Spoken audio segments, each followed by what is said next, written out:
Hi, everybody. Welcome back to the Get Healthy Tampa Bay podcast. I'm your host, Dr. Kerry Reller, and today we have a very special guest who I should have asked how to say your last name, but Dr. Nishi is what you said you go by, but also, how do you say your last name?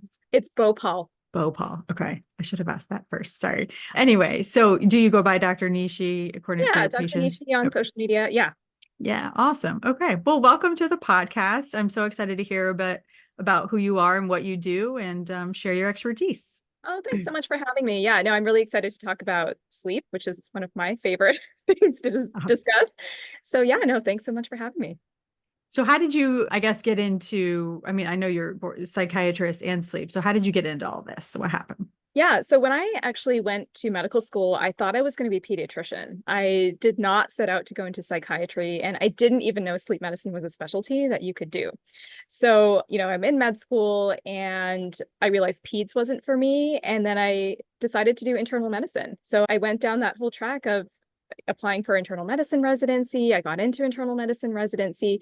I was always interested in psychiatry as well, though. My dad's a psychiatrist, so I had exposure to it through that. Yeah. But I was one of those students, and I'm still one of those people. I just love to learn. And I felt like internal medicine encompassed a lot of different areas.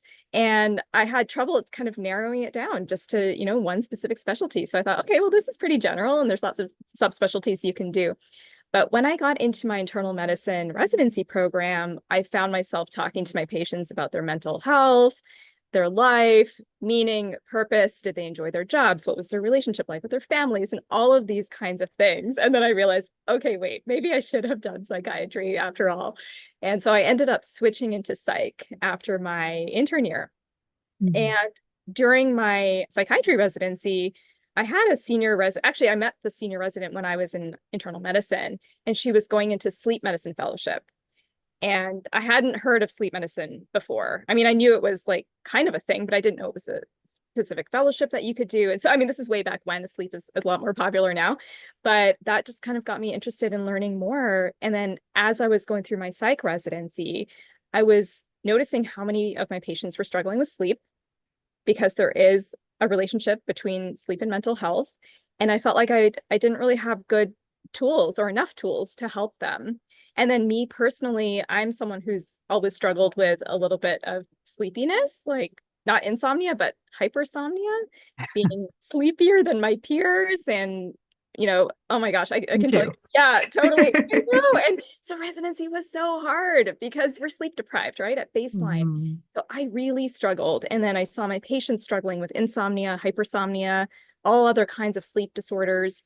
And that really piqued my interest in going into sleep medicine. And yeah, and so I started doing rotations in that and ended up pursuing a fellowship. Yeah, that's awesome. I don't really know when I learned about sleep medicine, but I think I even saw on your website that most doctors don't get much training in it at all, which is so true. I don't remember learning anything. So what I've, learned to counsel my patients on is probably just stuff I picked up along the way, like, nothing in a formal setting. Yeah. So it's Yeah. under, learned, underutilized. And I think, like you said, it is kind of growing though since more recently. Yeah, so that's great.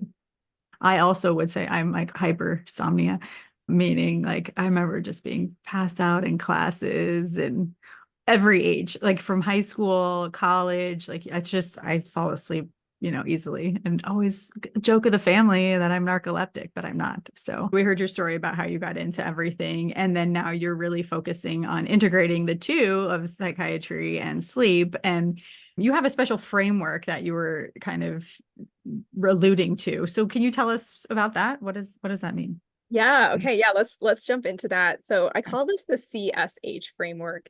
And I'll just explain a little bit about, why it's helpful to have a framework because sleep often feels kind of abstract or murky. Like it can feel hard to get, just a good handle on what's going on. Like I know when I was struggling with sleep issues and you were sharing, as a kid and teen, like throughout your life, you had issues with being excessively sleepy. Me too. Like I'd come home from school and want to take a nap instead of going to play with my friends or, falling asleep in my university classes. I would make sure I didn't have like 8 a.m. classes because I would not be able to stay awake throughout the day. And so I felt like I could never really get a handle on my sleep. I didn't really understand what was going on. And I also don't have narcolepsy. There is a condition called narcolepsy. And so if people relate to these symptoms, do go get it checked out just to make sure. But so anyway, so I use this framework with my patients and I teach this to doctors as well. And it just makes it easier to figure out what's going on with your sleep and also to optimize your sleep quality. So it's called the CSH Framework. C stands for circadian rhythm, S stands for sleep drive, and H stands for hyperarousal. So if you're struggling with insomnia or excessive sleepiness or irregular sleep schedules, you can work through these three elements to address each of them to really optimize your sleep and also to see what might be going on, what might be the underlying cause. Because if someone's struggling with sleep issues, there could be lots of different contributing factors to it. So I can explain more about each of those, but I'll just pause there and see what questions you have. Yeah, I already forgot what the S and the H stand for. I was trying to write it down. But yeah, so this will be really interesting, especially with, I'm currently reading the Good Energy book by Casey Means. I don't know if you've heard of it, but she does a pretty much a deep dive on sleep, and a lot of it's about the circadian rhythm. So I would love for you to tell us about that and what it is if some people don't know. Absolutely. The S and the H were sleep drive and hyperarousal. So we'll talk about those. Okay. Circadian rhythm is essentially your body clock.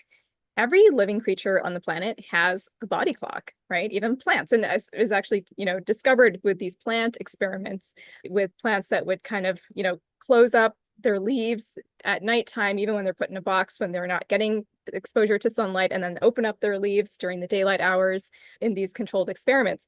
So our body is like that, right? So it's really attuned to light and dark cycles, meaning sunlight and then darkness at night. And in our modern world, we're so detached from those cycles because of artificial lighting, right? And this is not to disparage technology. Technology is wonderful and amazing. And there's, like we wouldn't be talking right now if it weren't for technology, but it's also caused us to be more disconnected from our natural cycles, from the rhythms of the earth. And that's really what the circadian rhythm is all about. So our circadian rhythm regulates the sleep-wake cycle, but not just that, because oftentimes people think of circadian rhythms in terms of sleep, but it does way more than that. It also impacts hunger cycles, our energy levels of alertness, cortisol secretion, like all of these other things, blood pressure, body temperature regulation. It really impacts everything. So there's a master clock in the brain that regulates all of this. And then our organs have their own little clocks. So the master clock is kind of like the train schedule, and it's telling like all the different trains when they should be running. So in order to optimize sleep, so tying this back to sleep, really regulating your body clock in simple ways, it doesn't have to be complicated, can have a very positive impact on sleep. So what this means is having a consistent wake up time, waking up around within an hour of the same time each day, having consistent meal times.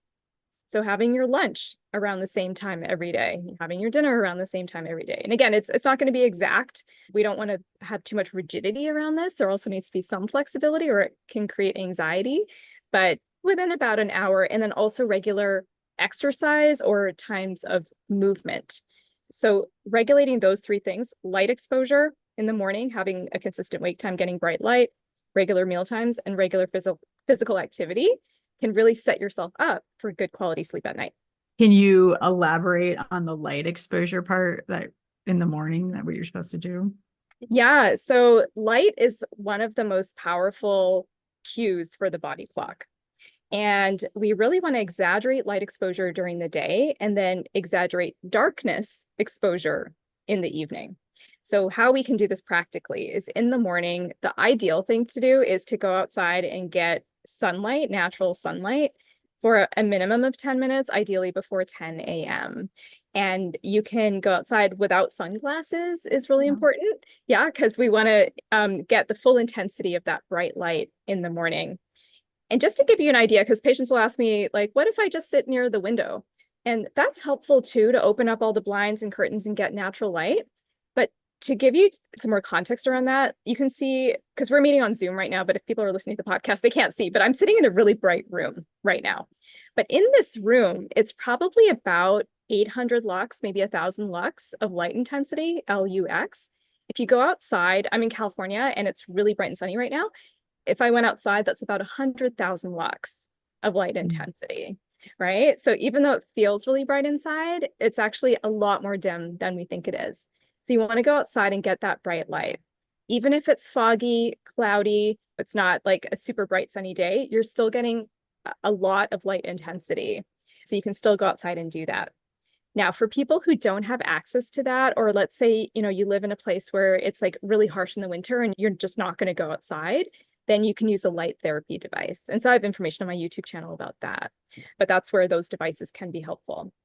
Now, on the flip side, in the evening, we want to exaggerate darkness because exposure to darkness enhances our body's production of melatonin. And it also just signals to your brain that it's nighttime. It's time to wind down.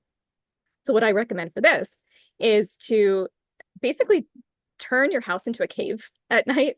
So turn off the lights, especially the overhead lights. You can use table lamps, salt lamps. Think of like if you go camping, the type of atmosphere that you would have, like it's cozy, it's dark, you have some like, orange glow from your campfire or whatnot. See if you can recreate that type of ambiance in your home at night. And that really does tell your brain that it's time to go to sleep. It's time to unwind. We can talk about screens as well, because I know there's like a lot of information out there on blue light and screens, and it's kind of a more nuanced topic than I think a lot of people realize. So I'll pause there again, but yeah, we can talk about that if you think there would be interest in that. No, I definitely think there's interest in that. I'd love to go into that. The only thing I would say of all the things that you mentioned previously about how the circadian rhythm is affected, one other thing would be like glucose and insulin resistance and metabolism and everything like that. So it really affects a whole lot more than we think. And I mean, some of this stuff where I think we're just learning, but yeah. So tell us about the screens in the evening and what to do and what do you suggest? Yeah. So, there's this whole thing on social media about, don't use your screens at night because of the blue light.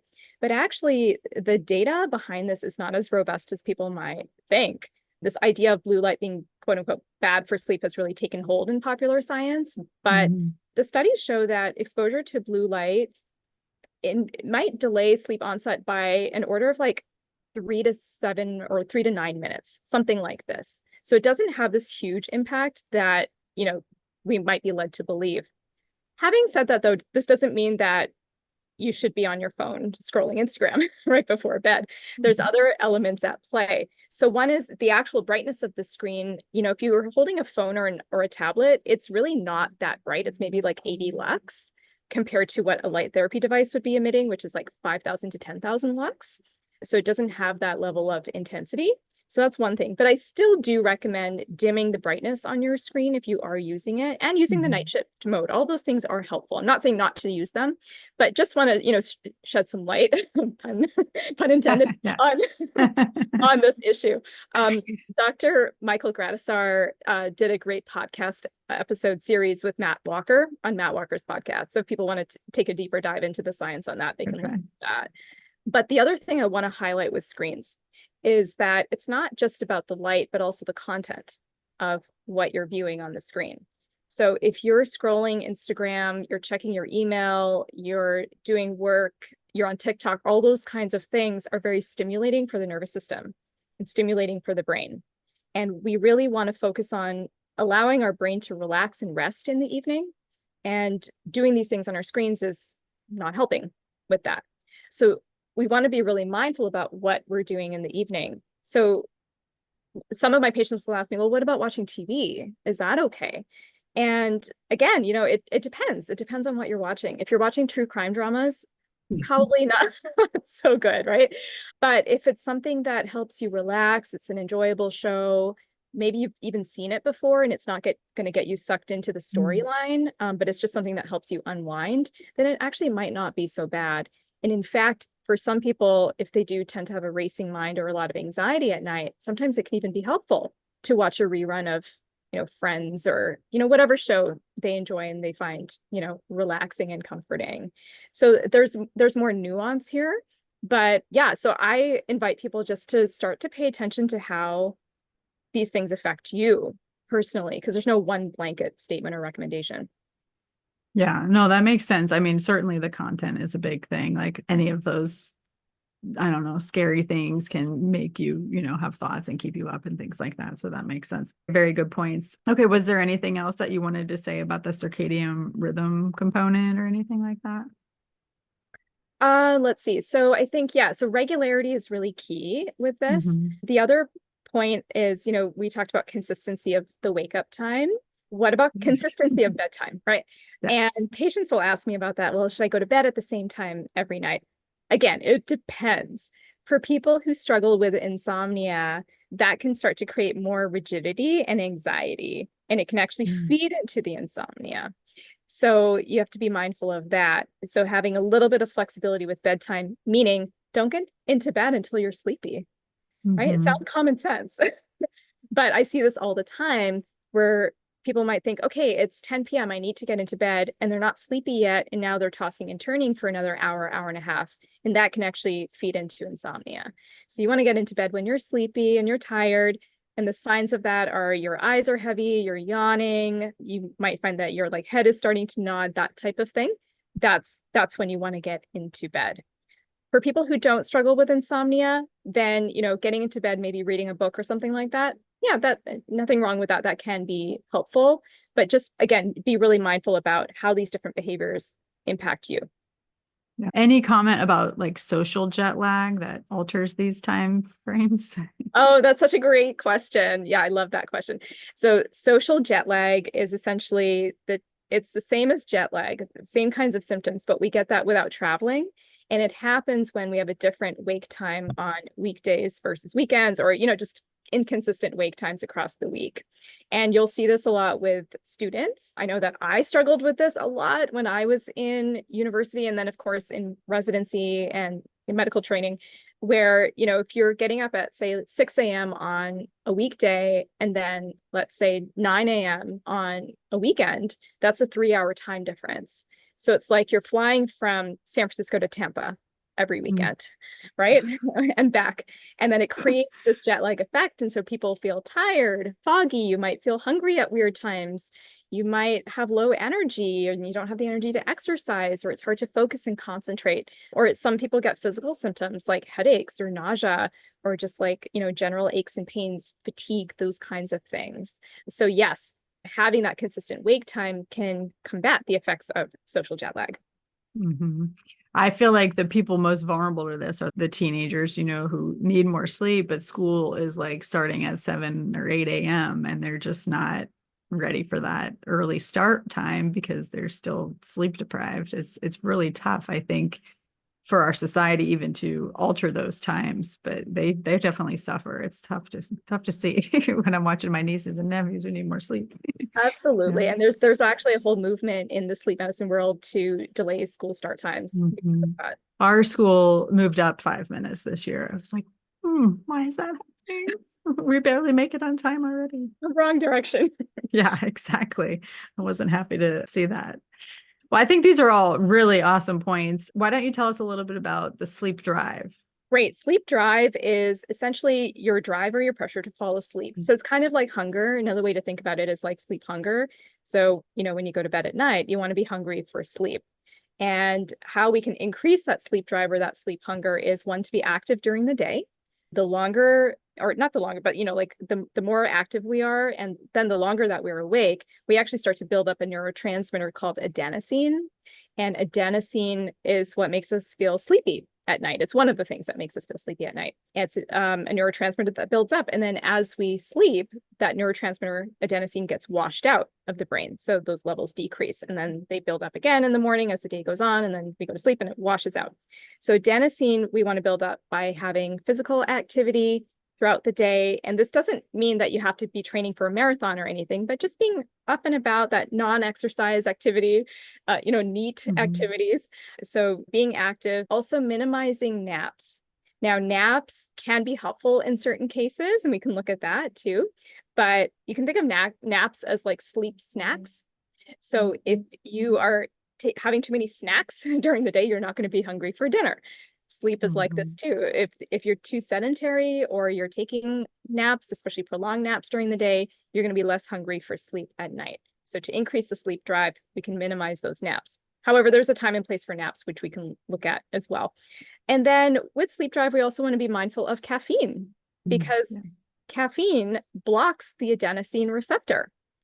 And so it makes you feel more awake and alert. So this is why around 2 p.m. in the afternoon, when we have a natural dip in our circadian rhythm, you see the lineup at Starbucks around the corner, right? Because people want that caffeine hit to block the effects of adenosine that have been building up throughout the day.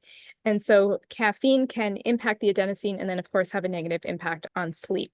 So that's kind of sleep drive in a nutshell. And then I can share a little bit about naps, if that would be helpful. Yeah, I was going to say, I recently had an exercise enthusiast on, and we were talking about how good exercise snacks are, but perhaps the sleep snacks not so friendly. Yeah. Why don't you tell us more about the sleep snacks? Yeah, exactly. Exactly. I love that term, exercise snacks, sleep snacks, all these different kinds of snacks. Yeah. So with naps, naps can be helpful in certain cases. They're not recommended for people struggling with insomnia. So if anyone's listening and is dealing with insomnia, then you want to avoid naps because we want to build up your sleep drive even more so that you're more hungry for sleep at night. For people who are not struggling with insomnia, naps can actually be quite helpful, quite restorative. And in fact, companies like Huffington Post, NASA, Google, even Ben and Jerry's, they all have nap rooms in their offices, not because, out of the goodness of their hearts, they want their employees to take naps, but it's really because of productivity, because taking short naps during the day has been associated with increased productivity, improved memory, cognition, alertness, and so on. So having a nap of about 10 to 20 minutes before 3 p.m., ideally, can be actually quite restorative. And this is something that I'll do during the day, especially someone who's like on the sleepier side. If I feel like I'm kind of dragging in the afternoon, I'll just lie down for like 15 minutes. I'll just put the timer on my phone. You might not even fall asleep during that time, but just having that rest with eyes closed without stimulation, right? So nothing on in the background, not no TV or anything like that, but just quiet, can actually be quite restful to the brain and recharging. So yeah, for people who are struggling with that little bit of a dip in the afternoon, instead of reaching for that espresso, yeah, maybe try a nap. I wish I could do that. I don't know if that would work out in my schedule. We don't have a sleep room in our office, so I guess I can't do that. No, but that's really good advice. I think that those that can work that into their schedule, that would be nice. And maybe we need to promote that for bigger offices to do that. Nice. Okay. So I think, was that covering the sleep drive? Yeah. Okay, cool. Okay. I don't really have any other questions on that. So why don't we go to the hyperarousal or not number H, but letter H? Sure. Yeah. Oh, actually, no, I did think of one more thing for sleep, which is one of the biggest mistakes that I see people making, especially when they're struggling with insomnia, is spending too much time in bed. So, and it kind of makes intuitive sense in a way, because the thinking behind that is, well, if I'm not getting enough sleep, let me spend more time in bed so that I can get more sleep. And so the logic kind of makes sense there, but actually what's happening is it's reducing the sleep drive even more, and it's creating more sleep fragmentation. So we want to do the opposite, which is restricting the amount of time in bed so that the sleep drive is increased, and then the sleep that you're getting is more consolidated and deeper. And this is also known as sleep compression or sleep restriction or sleep efficiency training, because the idea here is we want to increase the sleep efficiency, basically, so that you're spending more time in your bed asleep versus being awake. And we want to break that association of being awake in the bed, because it becomes this conditioned response where you get into bed and now you're just awake because that's what your brain is doing in the bed. So that's just another important point with sleep drive. So that's like not working in the bed or reading and things like that. Or I guess you could read before bed, but like watching TV or just spending more time in it. Yeah. Okay. That makes a lot of sense, obviously. So how about hyperarousal? Okay, so hyperarousal is kind of a big category. So I'll just give like a high level overview of this. And essentially what this refers to is your nervous system being just kind of like in this overstimulated state. And this is counteractive to sleep, right? Because your nervous system has to be relaxed in order to fall asleep. And there's basically two main branches of the autonomic nervous system. There's the sympathetic, which is the fight, flight, freeze, and fawn response. And then the parasympathetic, which is the rest and digest response. So in order to fall asleep, we need to be in that parasympathetic branch of our nervous system that has to be active to fall asleep. But we're in our sympathetic nervous system most of the time, most of the day. And it's not that that's bad. It's just that's what we need to survive, right? To get through the day. And it doesn't just flip like a switch, right? So you don't just switch off the sympathetic and turn on the parasympathetic at nighttime. There needs to be a bit of a wind down, a bridge to shift into the parasympathetic. But when people are having trouble turning down that sympathetic nervous system, it could be a sign of various kinds of things. So it could be that there's mental health issues going on, anxiety, PTSD, even depression, things like this that could be contributing. There could be medical issues, things like sleep apnea, restless leg syndrome, like other types of sleep disorders. It could be related to high blood pressure. You mentioned impaired glucose metabolism and insulin resistance. These kinds of metabolic issues could be at play. Thyroid issues, right? So this whole kind of category of medical issues. It could be related to stress that doesn't necessarily fall into a mental health condition, but just being chronically stressed and burned out. Even just having a lot of anxiety about sleep itself, which you see a lot with people struggling with insomnia, right? Just having this kind of like fear around sleep, that can drive that hyperarousal response. So this is a branch to really look at. And, for people who are struggling with this kind of hyperarousal piece, this is where talking to a medical professional can be really helpful, even just starting with your primary care doctor. And then, getting guidance on, who would be the appropriate next person to kind of, evaluate this. How can some people improve upon this, like with methods on their own? There's lots of different things that can be helpful. And I know that you're a big proponent of exercise. So I think, getting movement, getting exercise during the day, it kind of like discharges that nervous energy that people can have, especially, I'm a psychiatrist, so I see people with anxiety and depression. And so exercise is so therapeutic. And it doesn't have to be, that you're, doing a triathlon or anything like that. It could be walking, it could be stretching, running after your dog, those kinds of things can be really helpful. The other thing I do recommend to everyone is focusing on the breath, just doing some simple breathwork exercises. And you don't have to go to like a yoga class and like learn any complicated techniques. It could just be simply, taking an inhale and then an exhale that's twice as long as the inhalation. So just breath in through the nose, exhale through the mouth. There's a breathwork technique called the 4-7-8 technique that's really easy for people to do, and it's accessible, and you can just Google it and learn that. And I recommend my patients, and I do this myself too, but I recommend to people to do it like every hour or at different checkpoints. So, before and after a meeting, like I'm on Zoom meetings all day. So, before and after each meeting, I'll do a few of these like, breaths, or, before and after your meal, anytime you're transitioning to something else, just practice it. And it's actually very, very calming for the nervous system. So that's another one. The other one is to do a little bit of a digital detox. So again, going back to what we were talking about with the content of screens, we live in this day and age where we are constantly bombarded by information, by stimuli, by emails, text messages. I know we were like getting messages before we even started, or like during this podcast, right? It's nonstop. So just creating a digital detox for yourself and what this can look like practically. I've actually been doing this lately and I really enjoy it, which is the bookend strategy. So basically no screens or technology for the hour after you wake up. And then again for the hour before you go to bed. And it sounds really simple, but it actually, can have a really profound impact on how you start your day and how you end your day, and then helping you to regulate your nervous system. And then half a day a week, I do recommend to people, if you can do this, is to just have like half a day with no technology at all. Like, like a Sunday afternoon or something, or like, a Saturday morning or whatever, works for you.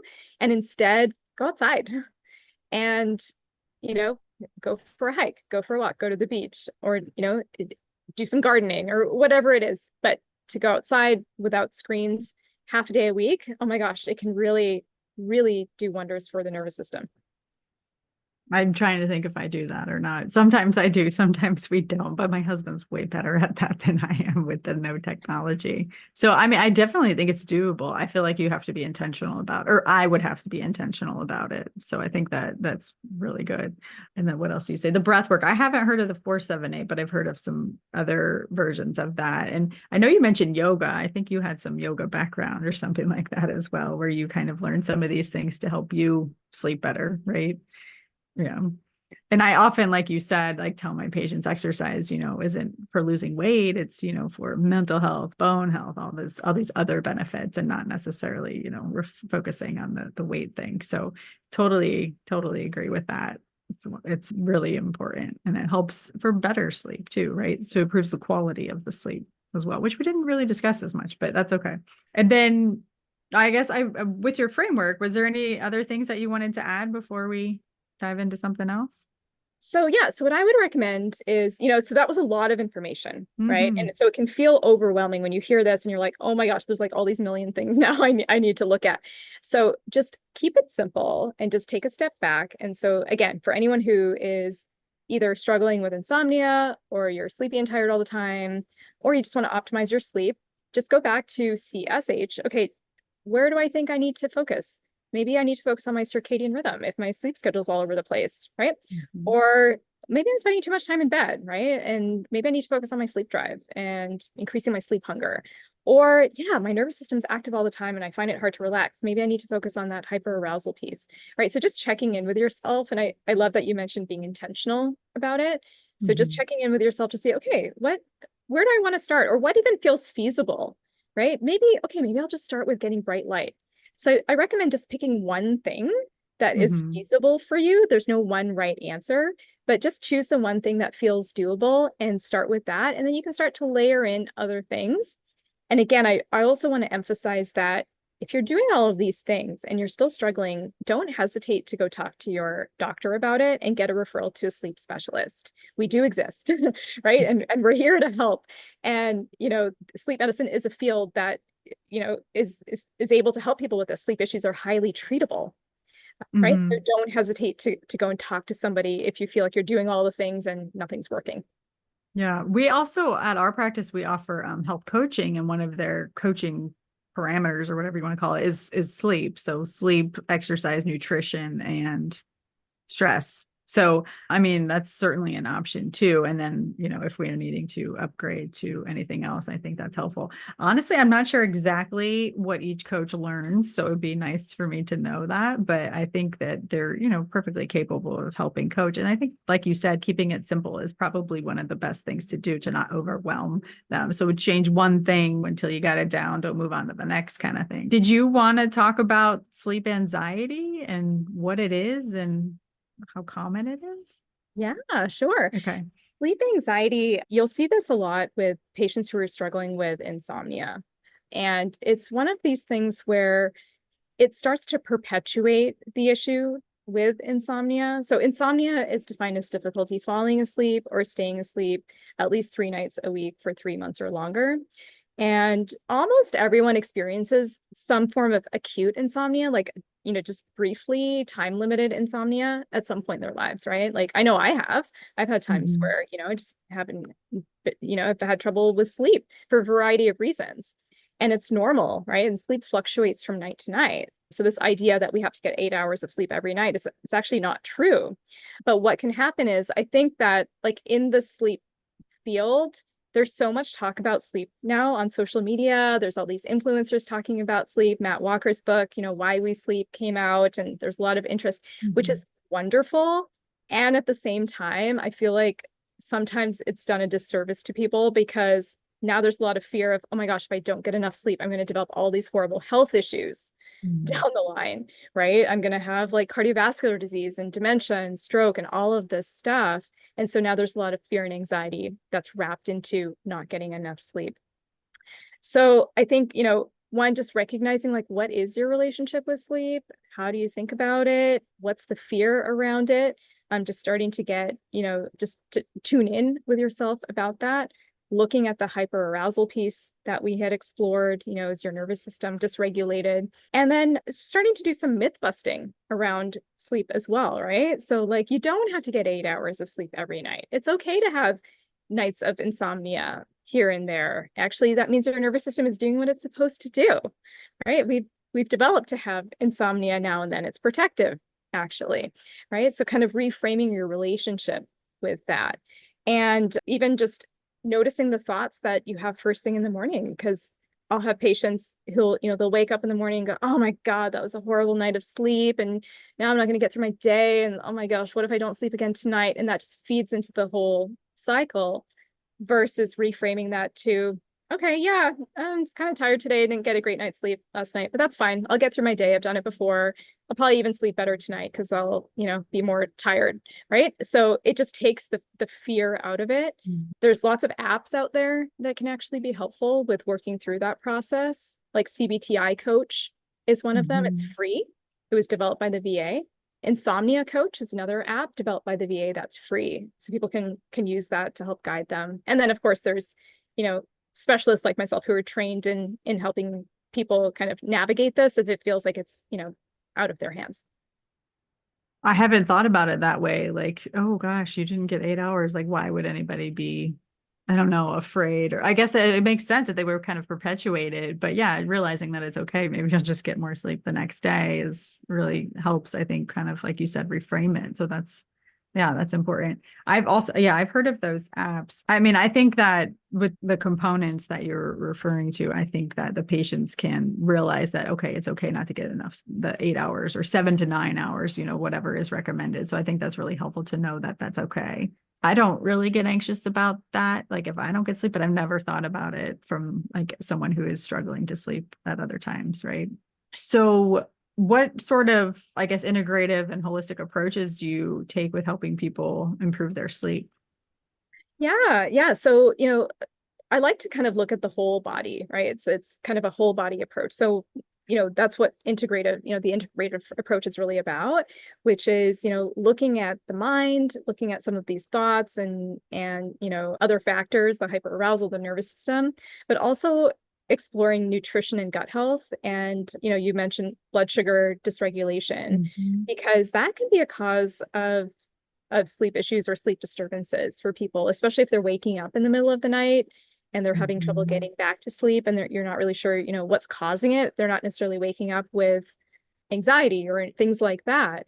There could be something going on with blood sugar fluctuations. So that's part of the integrative approach, is exploring that aspect. And then, bringing in relaxation techniques. We talked a little bit about yoga, breath work, mindfulness, those types of approaches.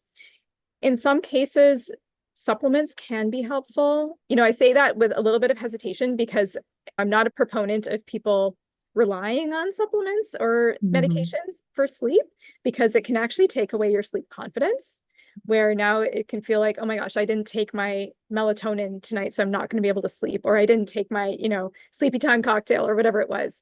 Excuse me. So, so supplements can be useful in certain instances, like if someone has, an iron deficiency or vitamin D deficiency or things like this. These micronutrient deficiencies can also contribute to sleep quality or restless sleep. So that's what the integrative approach is about, really, in a nutshell, is looking at all of these different aspects. Yeah, I really like your, bringing in the blood sugar part of it, because clearly people could be waking up with like a low blood sugar and be no idea why, because they may not have the other symptoms of it, but, perhaps it's from whatever they ate the night before or whatever medications they may be on. So that's like a really, really important thing to be looking at as well. And then I'm not as familiar with the supplements, but I think that, that could definitely be an issue too. And the other aspect of this is not forgetting about sleep disorders, because sometimes difficulty with sleep, again, whether it's insomnia or excessive sleepiness, it could be a sign of sleep apnea, or it could be a sign of, restless leg syndrome or periodic limb movement disorder, circadian rhythm disorders, or any number of other sleep disorders. And we want to make sure that we are screening for those. So for any health practitioners who are listening, that's a really important aspect. Before we even jump to interventions and treatments, we can use all of these other aspects of the CSH framework that we talked about. But if people are struggling, we do want to make sure there's not an underlying sleep disorder that's being missed. And in women, sleep apnea is often missed because we often think about sleep apnea as happening in the overweight male, with the 17-inch neck, the loud snoring, the gasping at night. And that is the classic archetype of sleep apnea. And yes, it can happen in those types of patients, but it can also happen in people who are young. It can happen in kids. It can happen in people who are, fit, athletes, petite women, all kinds of people can experience sleep apnea, and it can look more subtle in some of those other populations. And for women in particular, sleep apnea can look like insomnia. It can look like restless sleep. It can look like fibromyalgia, where they have aches and pains. They're fatigued. It can look like depression. And I've seen this time and again where women get diagnosed with these other conditions, and there was sleep apnea underpinning a lot of those symptoms, and it hadn't been addressed.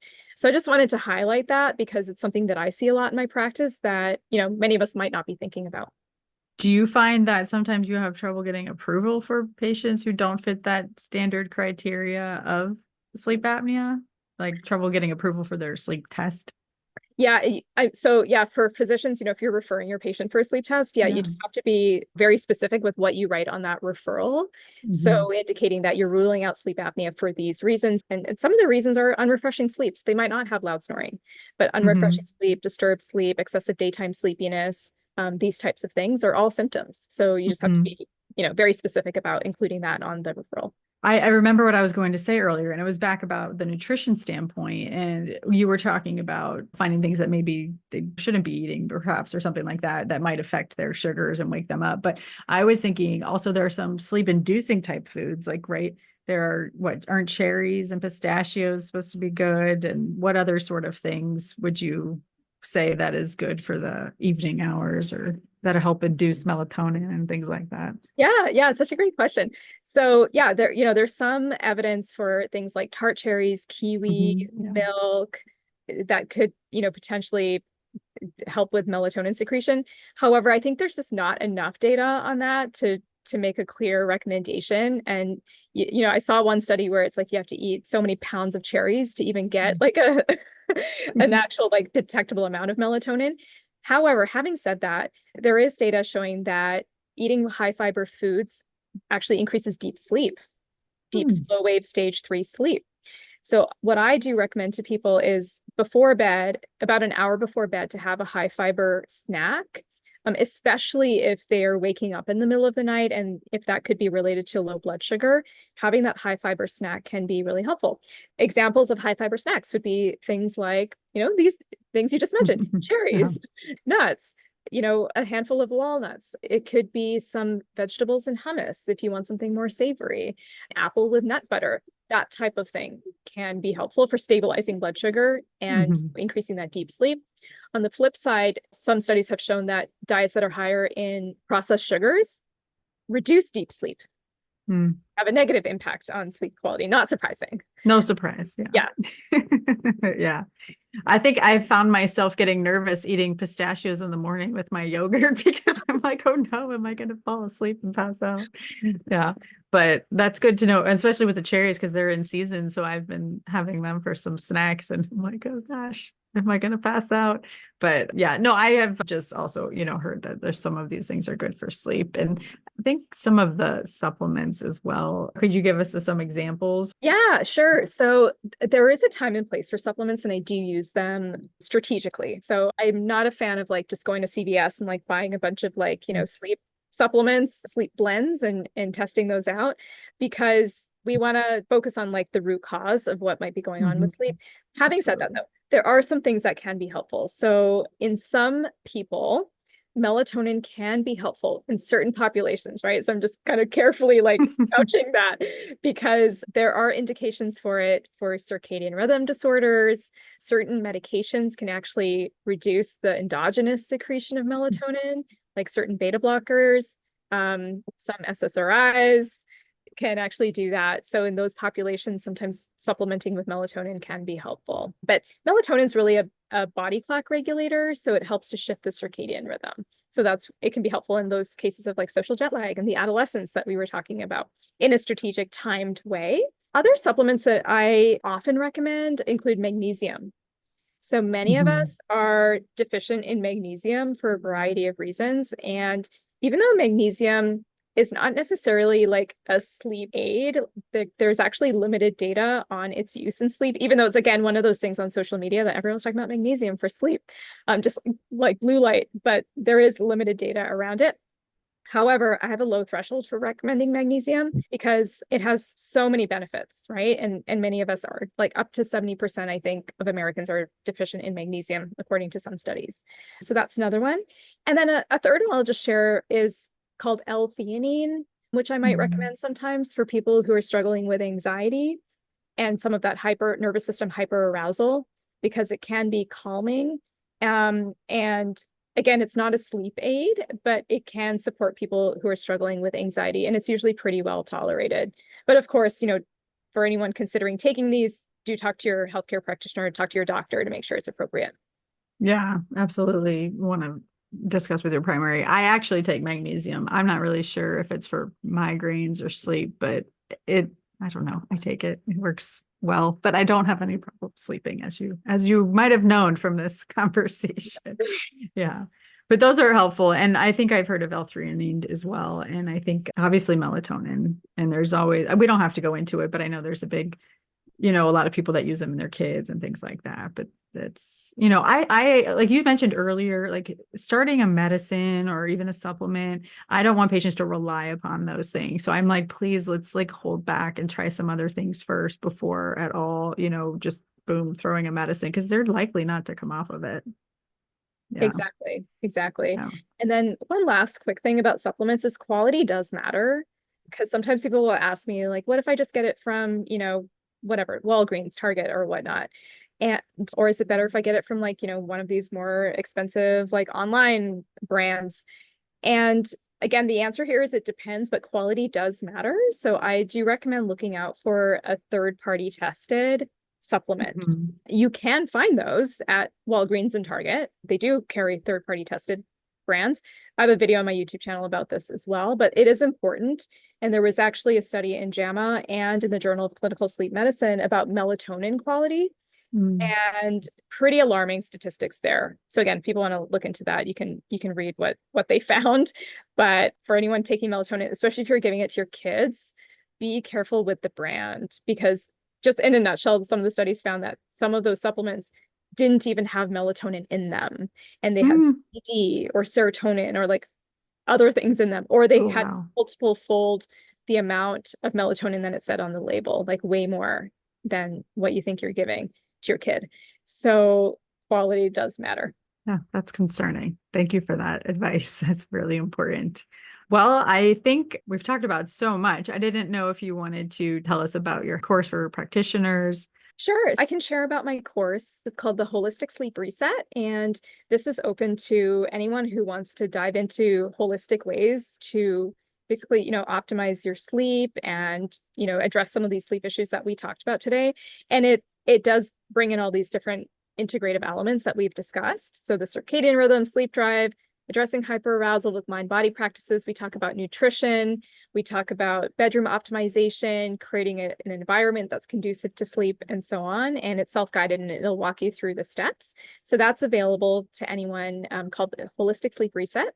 And then I've also got a program for practitioners, because as we were discussing at the beginning, most doctors only get 1 or 2 hours of sleep education, if that, during training. But, as we just scratch the surface on sleep today, you can see there's so much more to learn about sleep medicine. And so I have a YouTube channel for practitioners. It's at Intra Balance, INTRA Balance. And I have a program called the Clinical Sleep Kit, which is so much fun. It's a membership. And so we have live calls. We have case conference every month. We've got sleep experts from around the world to come on for live Q&As, and we can ask them questions. We learn together. And then there's also self-guided training in that program, in addition to a discussion community. So doctors can post cases, and we support each other in helping our patients with sleep. That sounds so helpful. I think definitely, like you said, you're tackling a much needed area of medicine that's kind of been neglected. I love it. You kind of touched, so you have the YouTube channel. Where else can people find you? If people want to work with me in my Mhm. private practice, I've got a practice called Pacific Integrative Psychiatry, and it's a telehealth practice, and we see patients all across California, and we support people with integrative and holistic approaches to anxiety, depression, and sleep issues. So you can go to pacificintegrativepsych.com. Awesome. Okay. And you're on Instagram, Facebook, and all that stuff too, right? Yeah, Awesome. yeah, you can find me on LinkedIn. Okay. Well, we'll put all that stuff in the show notes. And thank you so much for all of your time today. I wasn't expecting to take so much of it, but I really appreciate it. This is a great conversation. And I didn't think we'd have that much to talk about on sleep, but look at that. Okay. Well, yeah, thank you so much. And everybody to please tune in next week. And I should say, a bunch of medical clinics have been closing nearby in our area and leaving people without primary care providers. So I just do want to let patients know, tell your other friends and family, we are accepting new patients at Clearwater Family Medicine and Allergy. So reach out to us. Our phone number is 727-446-1097 or find us on the internet. And thank you so much for tuning in today. And please tune in next week.